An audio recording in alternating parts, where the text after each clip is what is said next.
মাথায় কাফনে কাপড় বাঁধা, হাতে ব্যানার, এইভাবে রাস্তায় নেমে পড়েন একদল তরুণ, করেন ঝটিকা মিছিল। তারা নিষিদ্ধ সংগঠন ছাত্রলীগের নেতারা।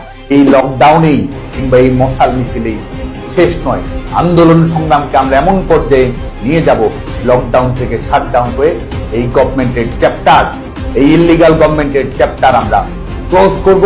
আওয়ামী লীগ ক্ষমতায় আসছে, বাংলাদেশে আওয়ামী লীগ সহ একটা নির্বাচন মাস্ট। কারো বাবার ক্ষমতা নাই যে ঠেকাবে। আওয়ামী লীগ প্রধান শেখ হাসিনার নড়াচড়া শুরু হয়ে গেছে।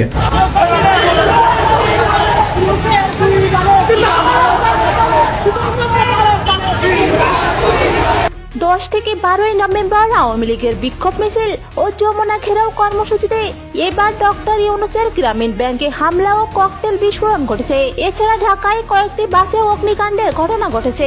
এছাড়া দেশের বিভিন্ন জেলা থেকে ইউনূসের 2 গালে জুতা মারো তালে তালে স্লোগানে দফায় দফায় আওয়ামী লীগের মিছিল ঢাকায় প্রবেশ করছে।